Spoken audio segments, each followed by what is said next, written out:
Let's rewind to late 19th century London, the world's busiest city, bursting at the seams. The streets were alive with the clatter of horse-drawn carriages, the shouts of street vendors, and the constant movement of people from every walk of life. London was a city of opportunity but also of overwhelming congestion. The River Thames was packed with ships, the docks alive with noise and commerce. Every day hundreds of vessels arrived from around the globe, unloading goods that fueled the city's rapid growth and prosperity. But all this growth created a huge problem: crossing the river. For thousands of Londoners, getting from one side to the other was a daily struggle, with few options and long delays. London Bridge was overwhelmed, and building another fixed bridge downstream would block vital shipping lanes. The city's only main crossing was stretched to its limits, and the river itself was a barrier that divided communities. The city needed a bridge that could let people and goods cross, but also move out of the way for tall-masted ships. It was a puzzle that seemed impossible to solve. How do you build a bridge that isn't always there?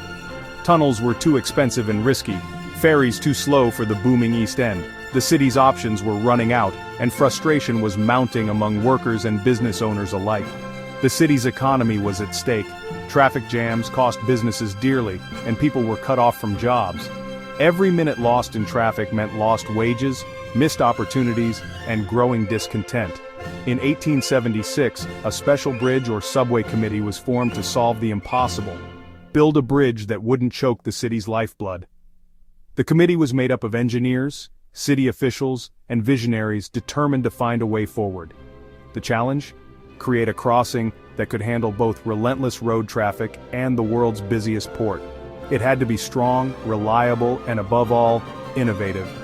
The city's future depended on it. Londoners watched anxiously, knowing that the solution would shape their lives for decades to come. This wasn't just about convenience. It was about keeping London's engine running. The stakes were higher than ever, and the pressure was mounting with every passing day. The committee's task was clear: find a miracle of engineering.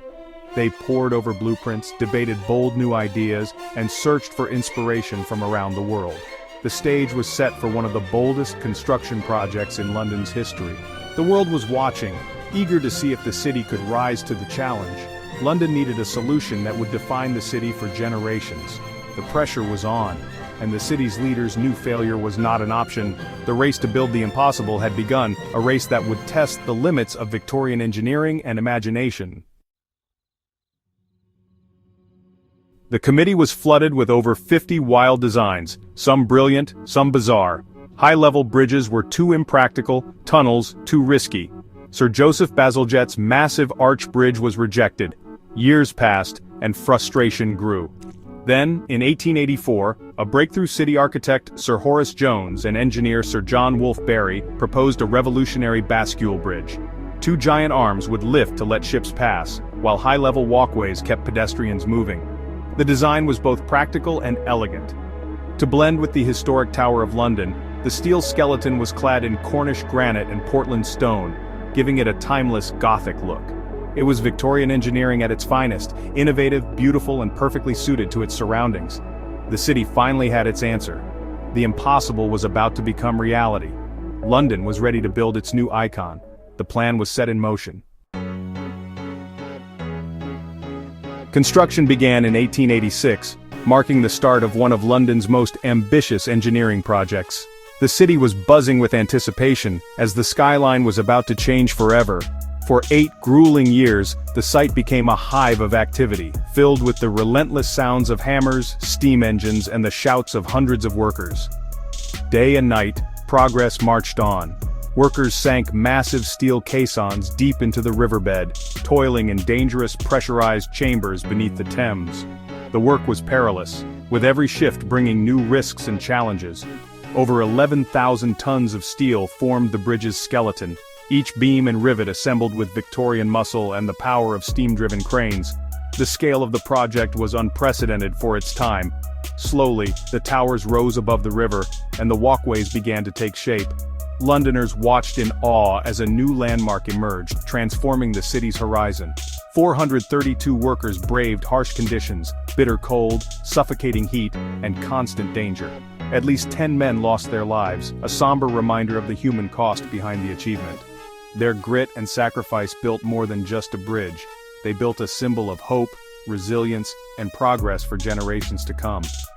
In 1894, the Prince and Princess of Wales opened Tower Bridge with a grand celebration, attended by dignitaries and thousands of excited Londoners. The bascules lifted for the very first time, allowing ships to pass through as crowds erupted in cheers. It was a moment of triumph and pride for the entire city. London's impossible dream had finally become a reality, standing tall over the Thames as a beacon of innovation and determination. The city now had a new gateway, one that welcomed the future, while honoring the spirit of its people and their achievements. The bridge stood as a testament to Victorian ambition, engineering brilliance, and the dreams of an era determined to leave its mark. The impossible had been achieved. Tower Bridge was born, a marvel that would inspire the world for generations. Tower Bridge's real magic is hidden inside. Beneath the iconic towers and walkways, a world of ingenious engineering quietly hums away, out of sight from the thousands who cross above each day.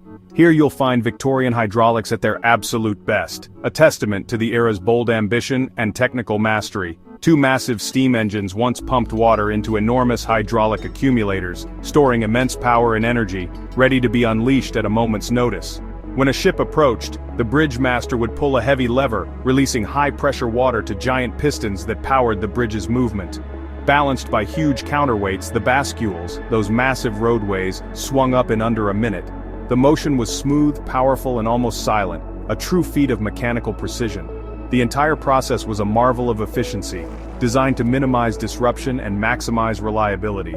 As the bridge opened, traffic stopped, bells rang out, and within minutes ships could pass through the heart of London. Today, electric motors and oil-powered hydraulics have replaced the old steam engines, bringing modern efficiency to this historic structure. Yet the original gears and engineering principles remain at the heart of the bridge, seamlessly blending old and new. The old engines are carefully preserved for visitors, serving as a tribute to Victorian ingenuity and the spirit of innovation that built the bridge. Over a century later, the core mechanics still do the job they were built for, proving the lasting power of great engineering. It's a rare case of engineering perfection, where every cog, piston, and lever still works in harmony. The bridge remains a living machine, part history, part modern marvel, and a symbol of London's enduring spirit. If it ain't broke, don't fix it. A philosophy that's kept Tower Bridge running strong for generations. Even today, Tower Bridge still rises to the occasion, just as it always has, connecting the city and its people with every lift. Tower Bridge isn't just an icon, it's a stage for wild stories. In 1952, a double-decker bus famously jumped the gap when the bridge began to rise unexpectedly. The driver's quick thinking turned him into a legend. In 1951, a daring pilot flew his biplane between the towers, earning instant notoriety. The high-level walkways, once closed due to crime, are now a popular part of the bridge's museum. The bridge has hosted Olympic rings, royal parades, and movie shoots. It's a canvas for London's biggest moments and everyday life. Thousands cross it daily, ships still salute as they pass. Behind the scenes, engineers and technicians keep the Victorian machinery running smoothly. Maintaining this icon is a job done with pride. Tower Bridge is more than a crossing, it's a living legend. Every day it connects London's past and present. For decades, Tower Bridge was London's workhorse, opening thousands of times a year for ships. As the docks moved and tall ships vanished, its industrial role faded. By the 1970s, the bridge opened only a few hundred times a year. The original steam engines retired in 1976, replaced by modern hydraulics. But instead of fading away, Tower Bridge became a cultural icon. In 1982, the public was invited inside for the first time, exploring engine rooms and high-level walkways. A glass floor added in 2014 gave visitors a thrilling new view. Today, millions visit each year. It's a movie star and a social media sensation. Tower Bridge has transformed from vital infrastructure to beloved symbol. It's proof that even a hard-working bridge can have a glamorous second act. The world comes to see it, not just to cross it. London's icon is here to stay. What makes Tower Bridge so beloved? It's not the oldest or the longest, but it has unmatched character. It's a monument to Victorian ambition, a blend of beauty and engineering genius. Its stone towers hide a steel skeleton, looking ancient and modern all at once. Perfectly placed beside the Tower of London, it feels timeless. For Londoners, It's a reassuring constant in a changing city. The bascules still rise hundreds of times a year, connecting today's London to its maritime past. Watching the bridge lift is living history, a bit of Free Street theater. Tower Bridge is more than stone and steel, it's a symbol of resilience and creativity. It's a landmark that's both grand and accessible, historic and alive. Whether you're a tourist or a local, it inspires awe. It's not just a bridge, it's the bridge. And that's why it still reigns over the London skyline.